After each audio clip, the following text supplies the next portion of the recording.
Welcome to NovoEDTalks, where we reveal real-world strategies and expert insights from learning and development professionals. In every episode, we chat with practitioners, course designers, learning strategists, and business leads.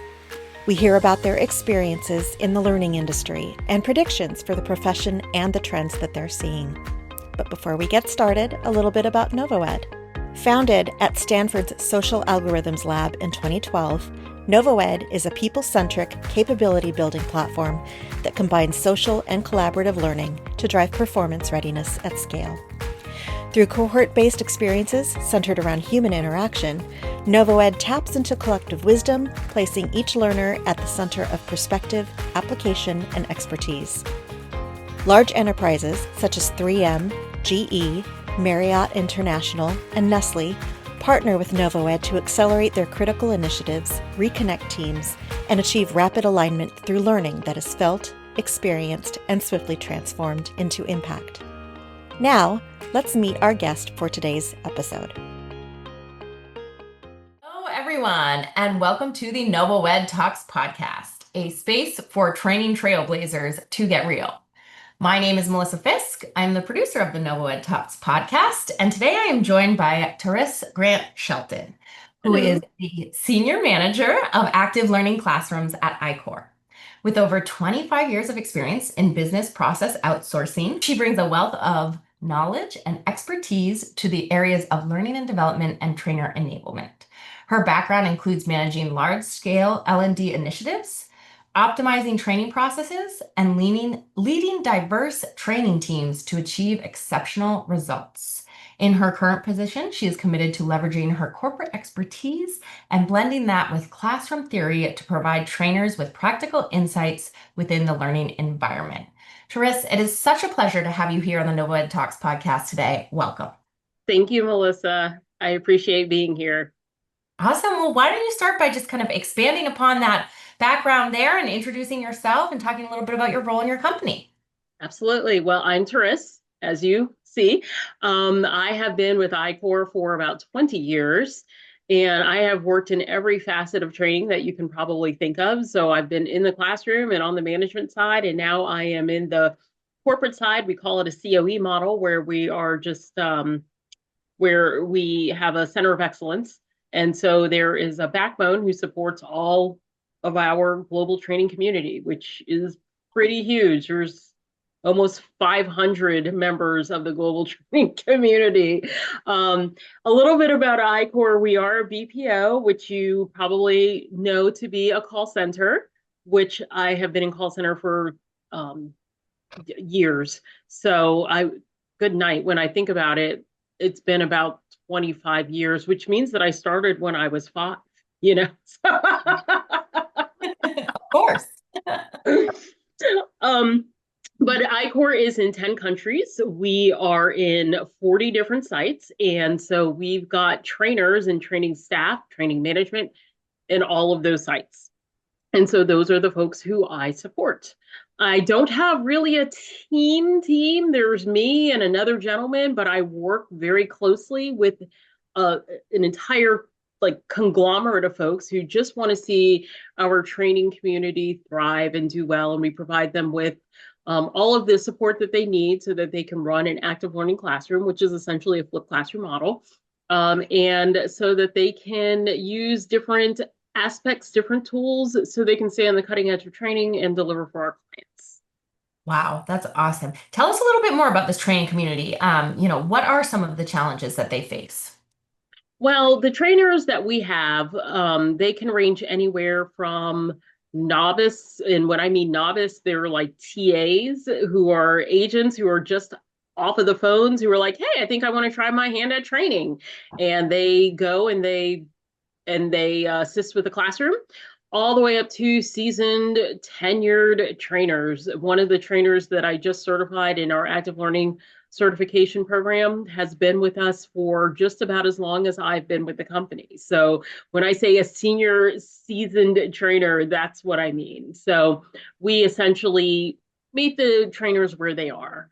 If they are just starting off or if they are at the top tier of their growth, we meet them there. We also support the managers and the supervisors who support the trainers as well. Wow, incredible. And when you say, you kind of meet them where they are, talk a little bit about how does that tie into the bigger workforce development challenges and how you're approaching them. The biggest workforce development challenge that we have right now is speed to proficiency.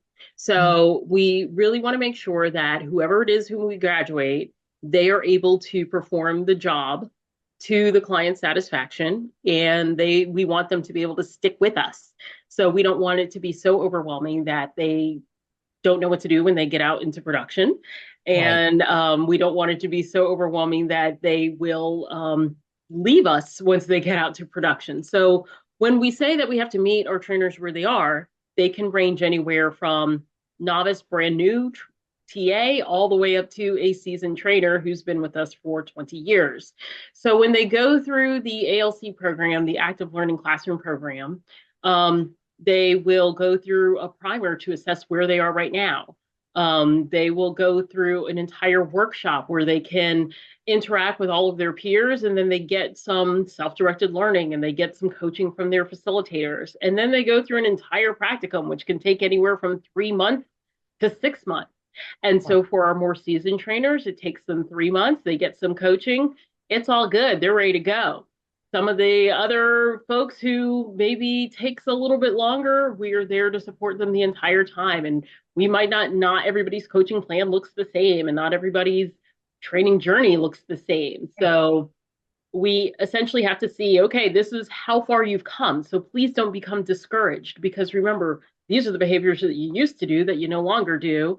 And this is how it's benefiting your trainer, your learners, so that they are able to do what they need to do once they get out into production. So you're doing a great job. Just keep doing X, Y, and Z. Yeah, no, that's so important. The encouragement, I think, is so important, especially when you have someone who's maybe a little bit more novice and sees that they have a little bit further to go to get there. Exactly.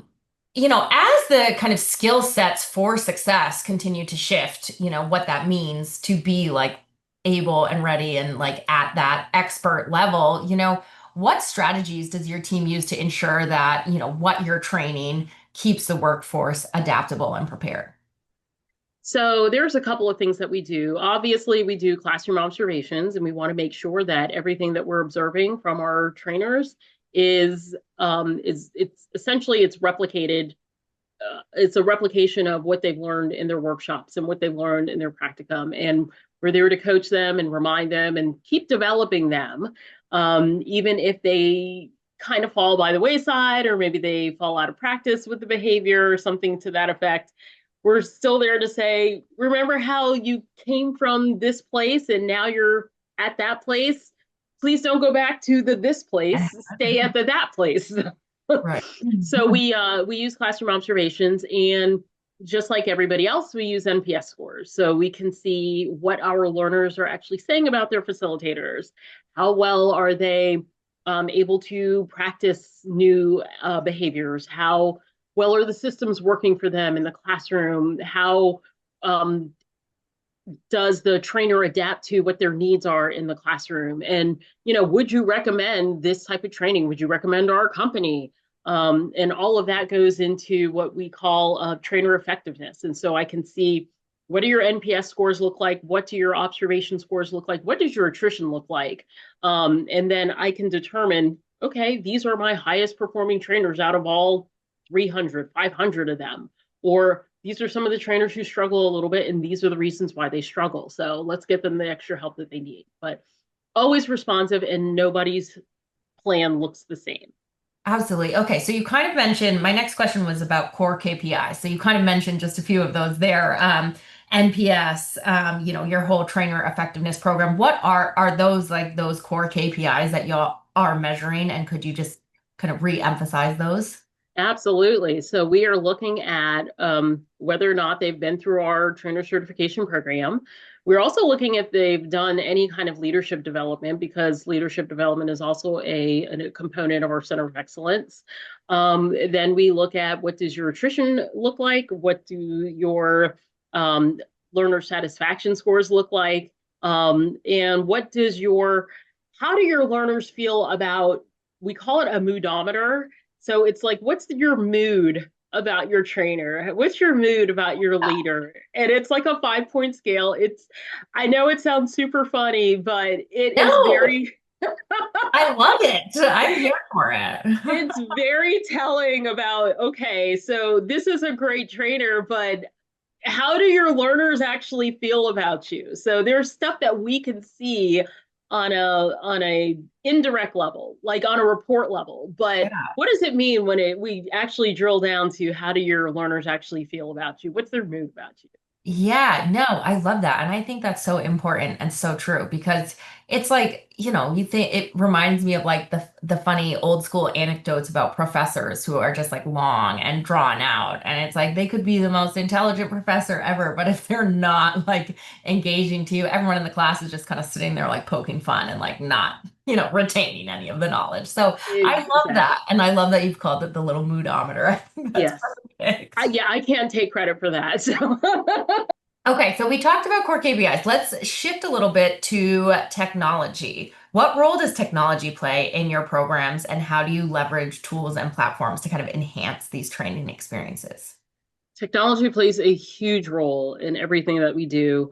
As much as trainers try to rail against technology, it is absolutely essential to what it is that we do here. So the first piece of technology that we use, obviously, are animations. So we use a tool called Beyond, which allows us to animate a lot of scenarios, and it helps explain. We use it as an explainer tool in lieu of having direct instruction or direct lecture and that kind of thing.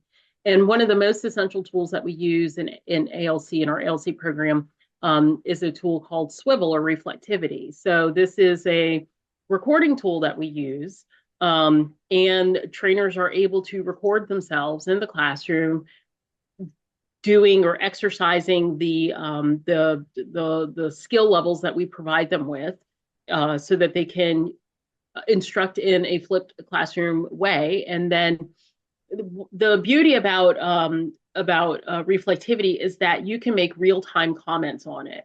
So the real-time comments allow you to, as soon as you start typing, the coaching notes start. You can start typing up the coaching notes, and it will timestamp the recording.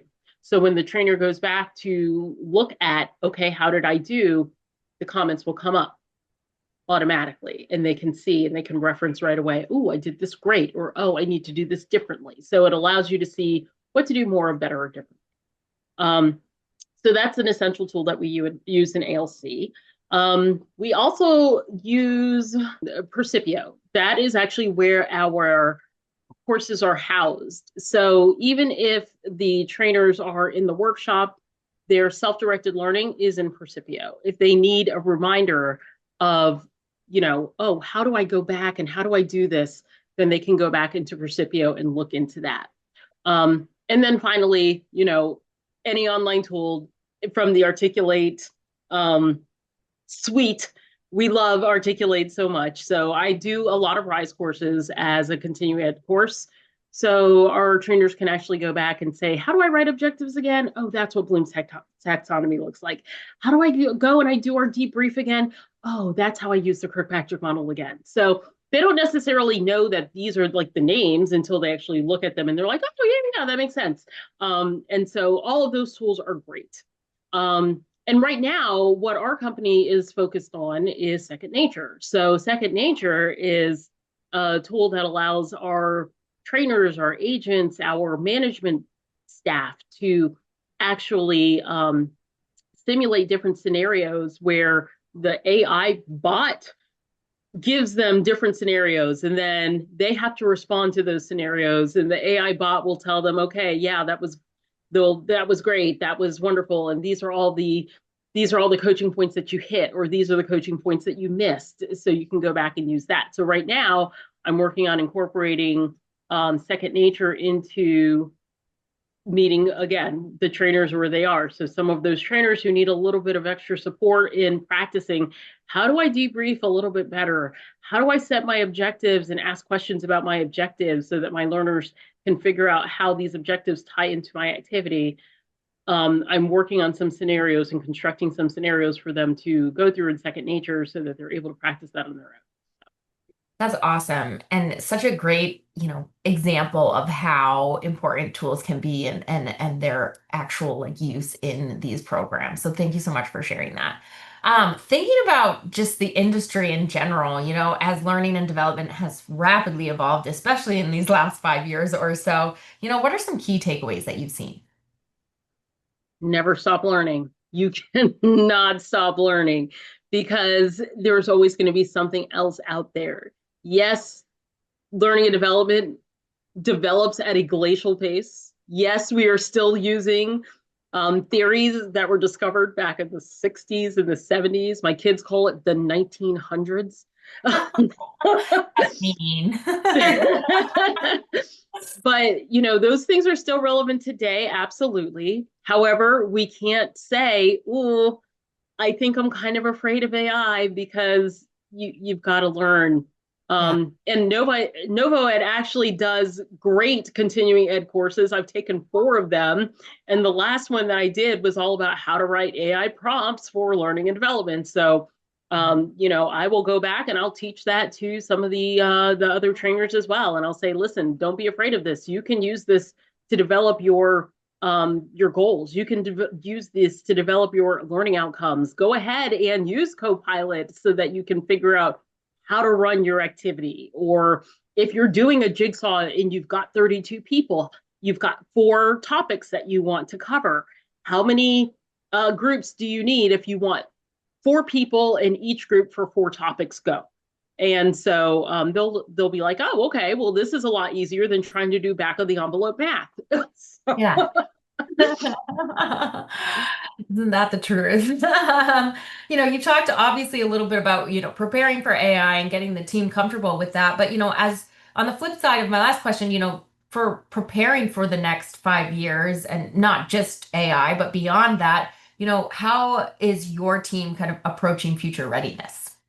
We have to keep ahead of all of this. So when we have quote unquote downtime, which never happens, what we have to do is we have to hop on seminars and webinars, and we have to do extra research to see what's coming up. And so if we can anticipate what some of those needs are going to be or what some of those trends are going to be, then we can match those trends into what our needs are going to be, because we can see, we kind of get the best of both worlds, the people who I work with. We have boots on the ground. So, we can go into the centers, the call centers at any time. And then we also work on the corporate level because we have that center of excellence model.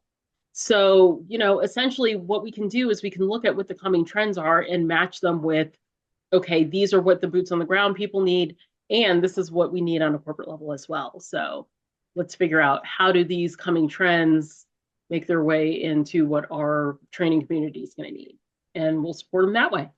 Yeah, absolutely. I love that. Tarisse, to close on a positive note, what's the most important lesson that you've learned on your career journey that you would pass on to someone just starting out on theirs? Always be open to feedback. Feedback is a wonderful tool to help you develop and grow. Feedback does not always have to be criticism. Feedback can be, what can I do more of, better, or differently? But and that feedback will also help you determine, do I want to keep being a facilitator? Do I want to work on the back end of the facilitation? Do I want to work in the learning analytics portion of training? Do I want to work in leadership development or organizational development portion of training? So, I don't want anybody to ever think that, training is where you come and you stay for forever. Because of a lot of people would not be in the positions that they're in if they had not received and applied and incorporated the feedback that they received. So be open to feedback. That's so true. That's so true. If you can look at, feedback in a positive way, always, there's something positive in it, and it could be really insightful and a great tool for you. So I love that. I think that's a really, really good one. Tarisse, thank you so much for joining us on the NovoEDTalks podcast today. It was an absolute pleasure having you here. You're welcome. And thank you for having me, Melissa. It's been so good talking to you. And thank you to our listeners for tuning in to another episode of NovoEDTalks.